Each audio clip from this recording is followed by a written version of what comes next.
There are 53 prisons in Britain for men.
It's a feeling of hopelessness, of being lost.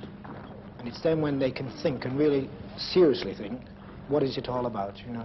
Various thoughts and ideas come to them. And it's in this initial stage when one can sort of go down or build up enough will within them to say, well, I've got it to do, let's do the best I can. Should his personality be taken away from him? Should his family be taken away from him? Should he, for the rest of his life, have to struggle and therefore perhaps fail in the struggle because he did before? If you failed before he came into prison, he's much more likely to fail again. Over 50,000 men were sent to prison last year. Over 2/3 of their sentences were awarded not by judges, but by magistrates' courts. Sending a homosexual to prison is the same as sending an alcoholic to work in a brewery or sending a drug addict to work in a pharmaceutical house. You see, you're actually giving them license. You're not helping a homosexual the least bit by sending him to prison unless you're keeping him in solitary confinement. And then that's not doing anything good. That's against all laws of humanity. It was just a waste of time, really. For the 2 years I was inside, I mean, I had no responsibility. Everything was decided for me, even down to the time as to when I go to the toilet or when I shave, when I eat. I mean, everything. I mean, if you're a person like that, well then, it's a wonderful life. You become institutionalized. I mean, you must do. You've either got to settle there or else try and break out. And I mean, most men, they settle down to make their life as it is. They say, I've got to do it here, so I must make my life in here. And when they come out, they're just where they were, or worse than they were before. I'm speaking for myself, I'm not speaking for others, like, because I'm not an experienced person to criticise others, like, but a lot of people think that this man gets drunk and he's done a bit of shouting and that, but he hasn't hurt anybody. The only person who's hurt himself. You see what I mean? But it's pointless sending him to prison. If they want to do anything for him, they see he's an alcohol, send him away for treatment. Force the treatment onto him if he won't take it. And give him a chance in life. Don't... See, everybody thinks the man's drunk, he's a bum, he's no use, but he's not. Nobody knows what that man is. What makes him drink, why he drinks. He can be anybody. I mean, you see, you get the rich people that's alcoholics. You get a lot of them directors and that run about in a big Rolls Royce. See? But they don't need to worry about anybody seeing them down and out because they've got the money behind them. But for an ordinary chap hasn't got the money, then he sells everything to get the drink, and then he finishes up a down and out, unshaven, dirty old clothes on him. People ignore him. He's nothing but a no-user. That fella's probably a good, hard-working fella once upon a time, and he just needs the help to get him started again in life. Bit of help from a psychiatrist and people that understand him, not just sling him in nick and say he's a bum when he isn't a bum. And it would be a great relief to prisons if some other alternative method of dealing with these people could be found. It's a very difficult problem, though, and I'm not qualified to deal with that. These short-term prisoners add to the appalling problem of overcrowding. 1/4 of our male prison population lives 3 in a cell. The time they were built, the one cell was considered adequate for one person. At the moment, we're so overstaffed that we're having to put 3 people in a cell. This is not improving the situation. Prisons should be getting better all the time, and ideas should be getting better. Instead of this, we're going backwards. We're just staying where we are, more or less. In fact, we're getting worse than what we were.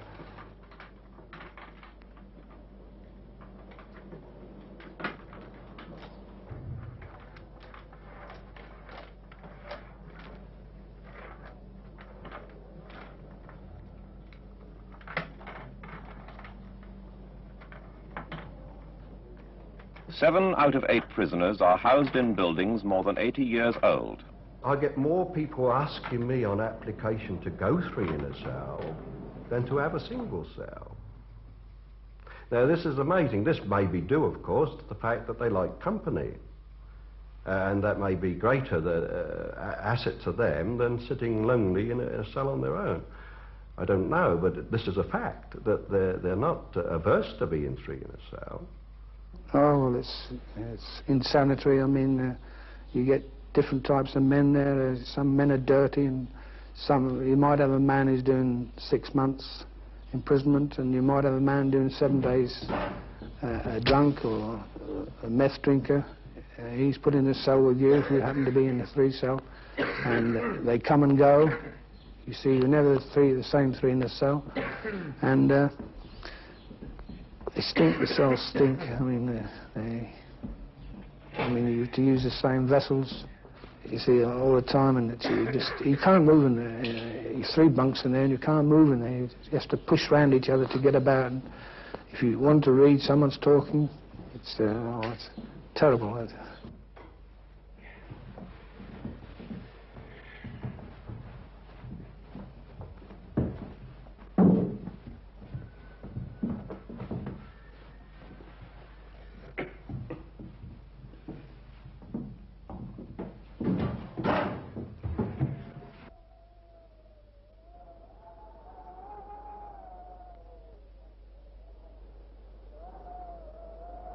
For those outside, the effects can be terrible too. Pitiful. On my little girl especially. Because she was a fine girl and a good-looking child and full of vigor, and now psychologically she's definitely gone down the hill, definitely. She keeps calling for her father. She wants her father. They were inseparable. And the baby, well, Christopher, he doesn't know him, so it doesn't hurt him so much as long as he's got Jacqueline. You know, he only knows Jacqueline and myself. But she's lost a terrible lot of weight, and I have had her in and out of the doctors ever since he's been gone.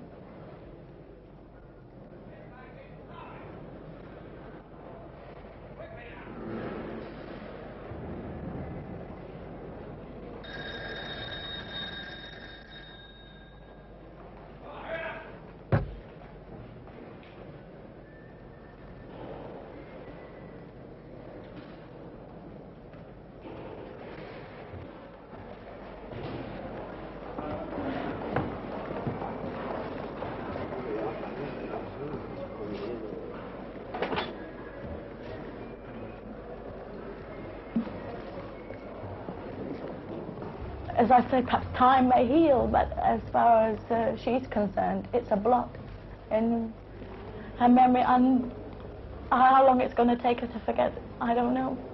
With her being so close to her father, it makes more for her than perhaps a child that didn't see much of her father, you know, of his father. But for Jacqueline, they would go out on a Sunday morning together, and with him being a car salesman, he used to go out in the car, and only when he was working was she away from him, you know. They were always together. And now I have to be father and mother to her, and she just doesn't understand. She just doesn't understand what's happening. What can you tell a child? You just say he's gone to live somewhere else for a while. He can't live with us any longer. I mean, you can't say to a child of 3, your father's gone to prison, because she'll repeat it. It's a long time usually, you know. And it seems much longer because you don't see your family, you're cut off from the world. The world has a sense of unreality, the actual world outside, in spite of the fact that we see newspapers and television and things like that. But still, we're a little community, that sort of monastic community, that is entirely cut off. Ley Hill Prison, one of Britain's first open prisons.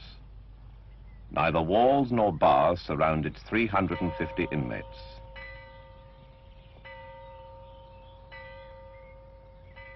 Well, time, it drags, it really does drag. You've probably heard before about time dragging, but you're just thankful that each day ends. Every day is a full working day, but great stress is laid on recreation and re-education. I imagine it is a step in the right direction of rehabilitation, which is something they're always talking about, but really they don't do an awful lot about. These open prisons could go a lot further than they do. Briggs! We've known each other for a number of years now, haven't we? Yes, sir. We've been through quite a lot together, haven't we, Briggs? Yes, sir. We're friends, Briggs, you and I, aren't we? Oh, yes, sir. Then bloody well explain yourself. Upon me honour, Captain, honest I am. Now, you wouldn't have me break me word of honour. You wouldn't have that, would you? On your honour, you dithering idiot? Is it your honour?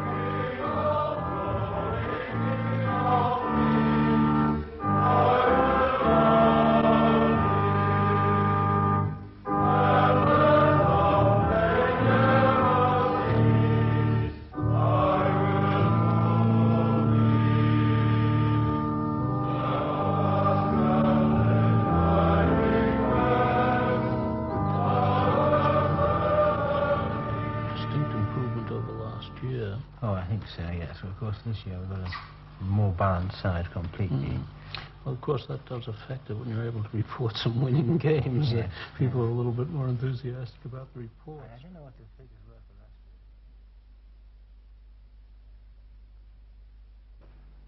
I'm on me honour, Captain, honest I am. Now, you wouldn't have me break me word of honour. You wouldn't have that, would you? Probably looks fairly soft to you coming in and televising all these activities and plays and discussions we have and things like that.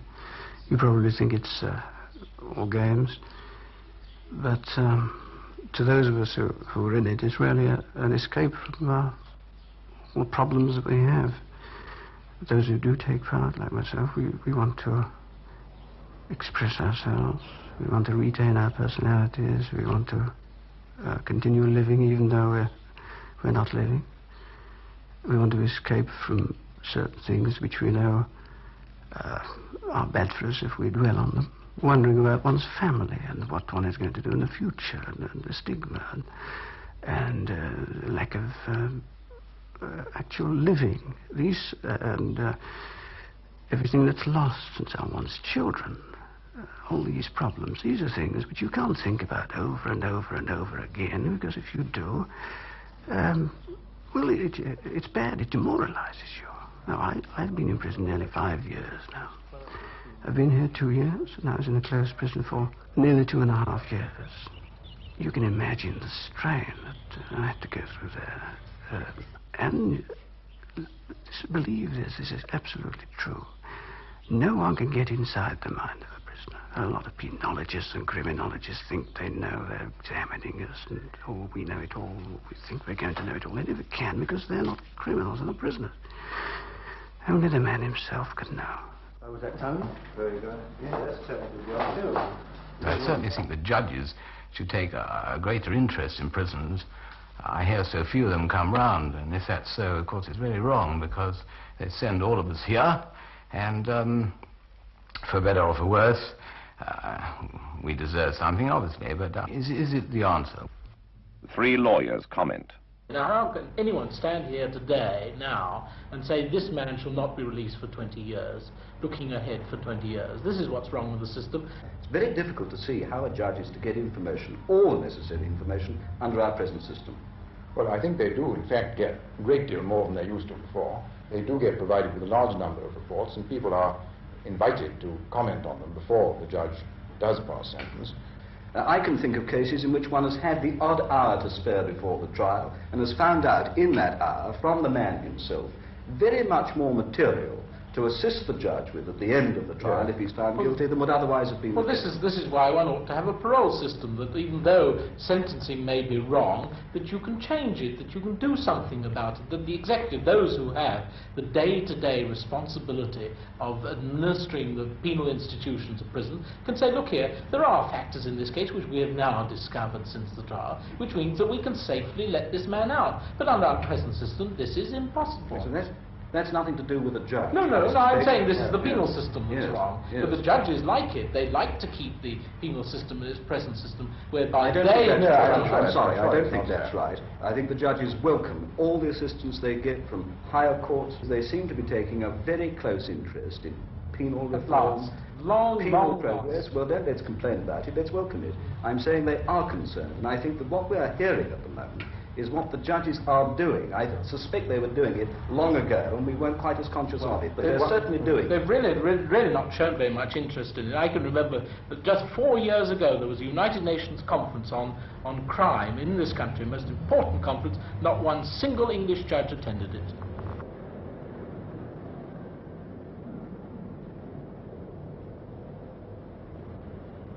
I was only 26 when I came in.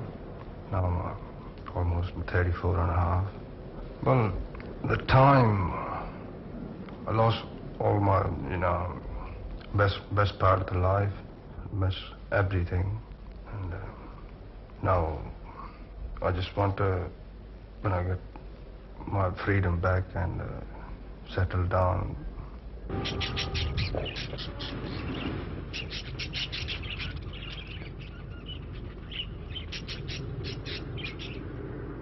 All the young ones go, and unfortunately we're left with the older ones.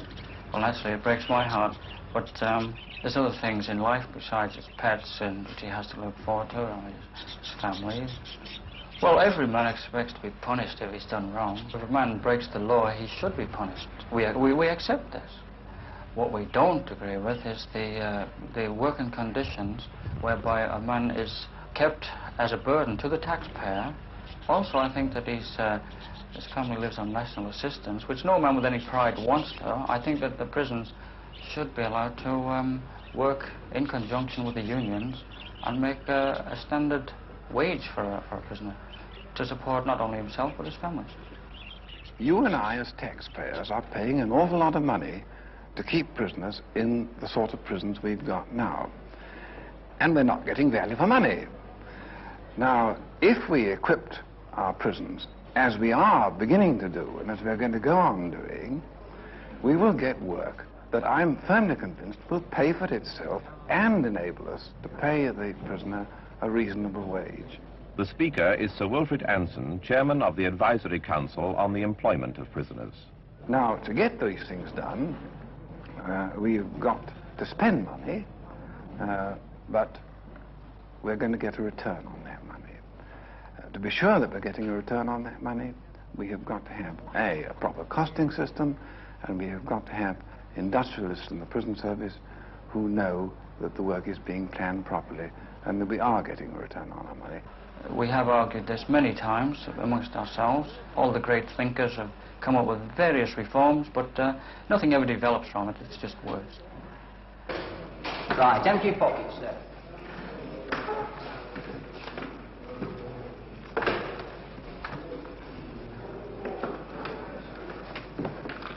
That's all. Is that the lot? Come forward. Hold your hands out. What's your name? David James Robinson. Age? 33. Date of birth? 11th of December, 1930. Religion? Methodist. Trade? Fitter. Carruthers, your number will be 8327. Taylor, 8328. Grand, 8329. Bennett, 8330. Pair of grey jeans, stained, dirty. Blue socks, leather belt, Boy Scout type, fancy tie, red and black striped shirt, visor, and black winkle pickers.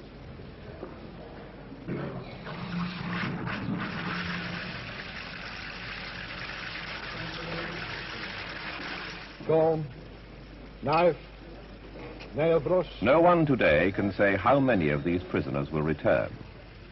Without further research, no one today can answer the question, how effective are our present methods of punishment? And chamber. Should his personality be taken away from him? Should his family be taken away from him? Should he, for the rest of his life, have to struggle and therefore perhaps fail in the struggle because he did before? If he failed before he came into prison, he's much more likely to fail again. This is why people go back to prison.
Well, let's just go back to the beginning of the lecture.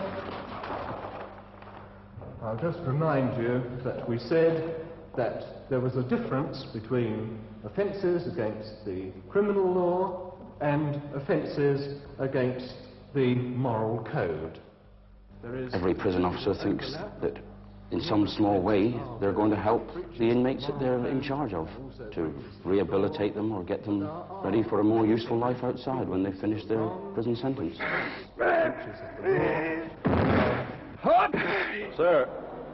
Mr. Irvine, A-Wing. Sir. Miss Eccles, B-Wing. Sir. Mr. Wood, 2, C-Wing. Sir.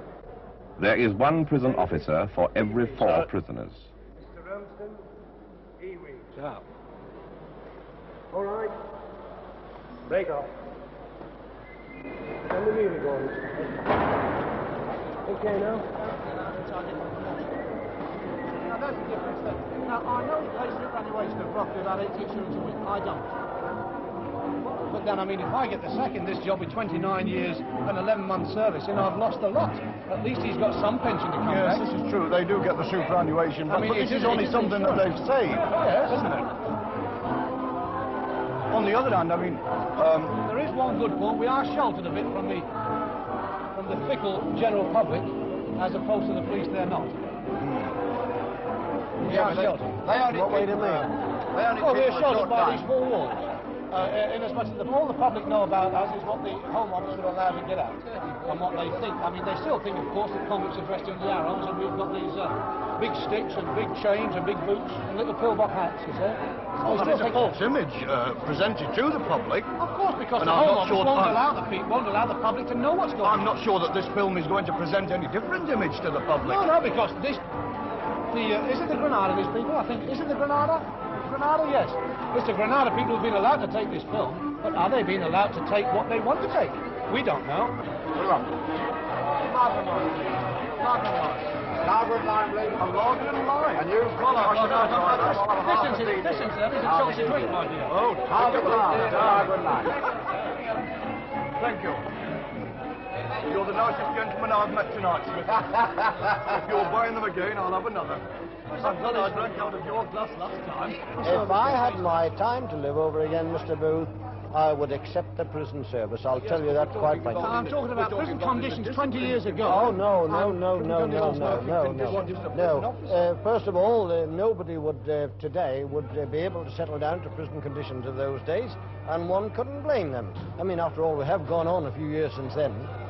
I mean, let's face it, in your day, you had to keep prisoners in. In our day, we can't keep prisoners in unless they themselves want to stay in. Because I don't care, you've got a staff of, what, 145 discipline officers at Wormwood Scrubs, about 14 to 1,500 inmates.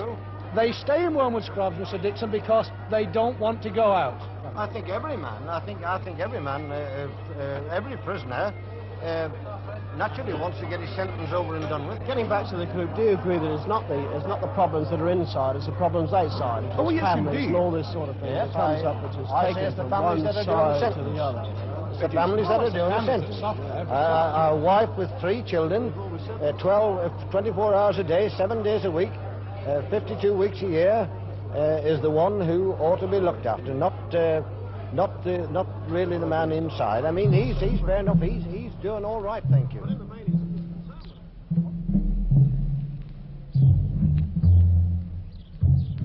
Over £3.5 million was spent in 1964 on new prison buildings. This is Blunderston, the first new type of prison to be built in England since 1910. It can contain 300 men.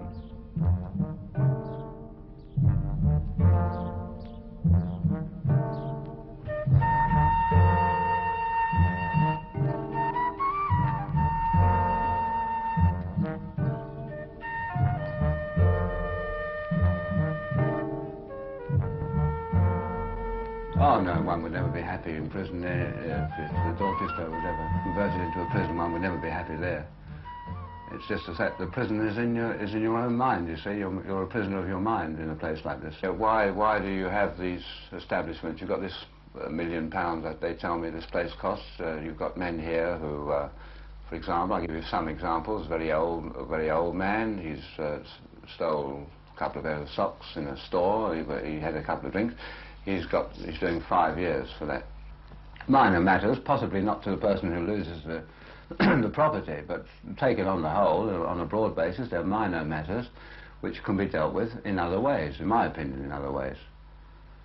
The expense, for example, of paying an enormous staff, prison staff, the director of prisons, prison officers, governors, all drawing large salaries to keep this little man contained in this one place. It's absurd. The whole idea of punishment is absurd. I don't know what to think of it. One is tempted to laugh until one thinks of the old man, you see. The point I'd like to make to you about this business of sex, you see, we read all these documents, reform and all the rest of it, and what it's going to cost and what men are going to do and training and I mean, the business of eating and drinking and making love, the word sex is never mentioned in any of their reports. Nobody ever mentions this, you see. And of course, and then you've got the possibility that the man can come in here, and this is a man of reasonably strong convictions. He can go out with very strong homosexual habits, you see, which may not be natural to him, but they may have been forced on him, you see. You often hear these things denied by the authorities, that this sort of thing goes on, but it does go on. It's very unfortunate, most of all, of course, for the people who are affected by it. We've really not got any consistent idea of what we should be doing with penal institutions. If you go to any local prison or any central prison, you get absolutely every type of man, right from the man whom you have to keep inside for the protection of the public, to the poor, miserable drunk, the chap who has failed to pay maintenance to his wife. All these people are just locked together in the most outmoded public institutions. That is disgraceful. I think we're all agreed about that. This is very largely a physical problem, isn't it? A question of buildings, and they are surely doing wonderful things with the buildings. You can't do everything. We need more hospitals too. And come. Tell me how many prisons have been built since 1890. I'm not saying there are very many prisons which have been built, but I do say that progress is being made in this respect. But you see, we've got our priorities all wrong here. I mean, what are we trying to do with a prison? Surely a prison should be simply a place for custody, and people who do not have literally to be in custody because they're a menace to the community, then we ought to be finding institutions outside of prison for these sort of people. But it's very, very difficult. No, we don't want prisons. We don't want more prisons. We have open prisons. There's the hospital scheme.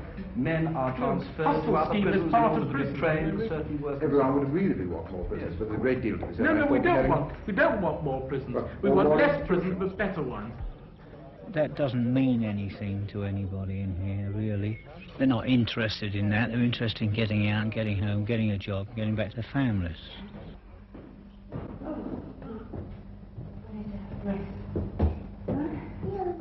Many families must rely on a combination of national assistance and private charity. This is the Royal London Prisoners' Aid Society, where prisoners' wives can obtain cast-off clothing without charge. Yes. Little girls' dresses? Yes, please. I don't know whether we have anything to suit her, but...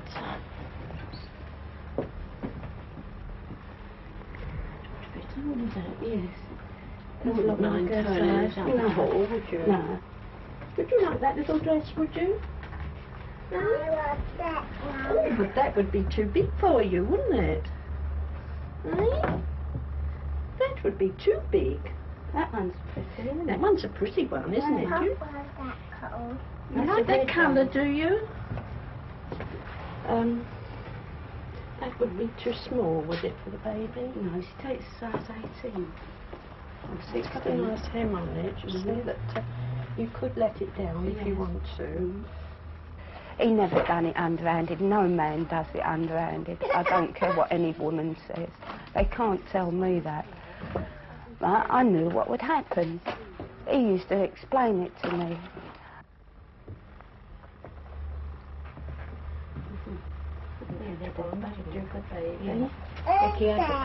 Isn't that nice? Yeah, pretty. Oh, wait a minute. I think we'd better find a larger one for you, don't you? I think this one. Would that be too small for her? I think it would, wouldn't it? Yes. We'll have to get some nice ladies to give us some more, won't we? I mean, I've had these two kiddies. And then, here's a way, I've had a little bit of help.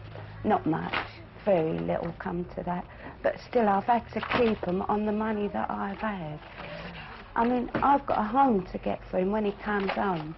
I've got nothing to tell, but still I've got to get something for him to see that I appreciate him. It's like your red rosy cheeks. I don't care what anybody else thinks about him, as long as what I think about him. I've got to live with him for the rest of my life. I have, and so have my kiddies. They're my kiddies' father. He's my husband, and therefore I've got to stand by him, because if I don't, nobody else will. Nobody. They don't want to know me. They don't want to know my children if I ain't got a meal on the table. They won't come and give me a meal. It's me. I have to forage about to get food from. It's all right on a Monday, Tuesday and Wednesday. When it comes to Thursday, that's when I start feeling the pinch. Friday, I manage over Friday. Saturday and Sunday, sometimes I don't know which way to go. I don't know which way to turn. Sometimes I haven't got a shilling for the gas. So who do I go to? I have to go to somebody. Perhaps I've got a friend somewhere. I mean, I might go and borrow a few shillings from them. But still, that makes me shorter still the next week after that. So what happens to us? We live from poverty to poverty, that's all it is. If the man in the street realised that to keep the average prisoner in prison is costing him over £10 a week, he might be prepared to accept a system in which more prisoners were kept in hostels from which they went out to work, to earn their keep and to save a little out of the money they earn at work. The speaker is Dr. Nigel Walker, reader in criminology at Nuffield College, Oxford. The point is, really, is imprisonment necessary because it's the only measure in a particular case? There are very few cases in which imprisonment is probably the only measure that will work. These cases include, for example, the man whose conduct is so violent, so destructive to other people, that for society's safety, he has to be kept in some sort of custody. Those men are very rare indeed. Most of them are mentally abnormal. The average man will respond to a fine.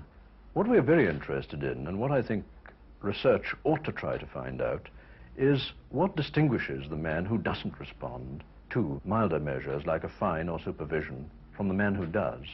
If we could find this out, we really would have got one step further forward in our thinking about imprisonment and about penal measures generally. No one today can say how many of these prisoners will return. Without further research, no one today can answer the question, how effective are our present methods of punishment?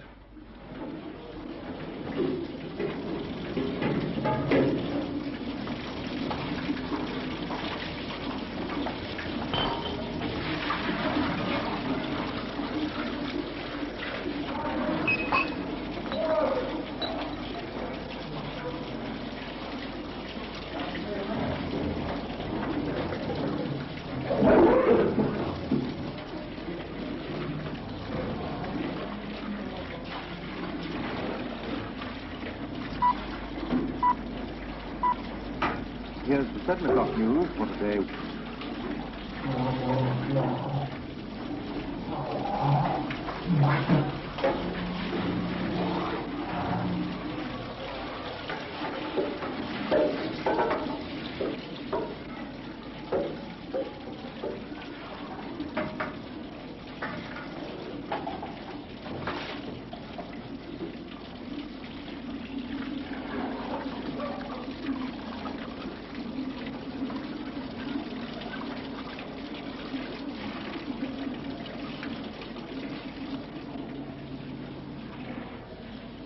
I know that there are throwouts in society, old people lying in the so they're all thrown out. Algerian refugees, they're all throwouts, prisoners. They're at the end of the line too. But it only creates a problem for society if you continue to increase the numbers by letting them remain thrown out. Keep supervising them, keep your eye on them by all means in hostels or outside working in the normal jobs. Let them be on probation for 10 years if you like, but for heaven's sake, let them at least move around with some freedom and works and remain with their families so that the thing isn't perpetuated into families. This is a great problem. Surely people realise, and they should by now, that all this youthful exuberance and wrongdoing is entirely due to family breakups and to lack of security at home. Well, if they've got prisoners, they're creating further insecurity. Families are broken up fairly easily. As soon as you put a man into prison, you virtually say to his children, all right, you can become criminals too. This is the idiocy of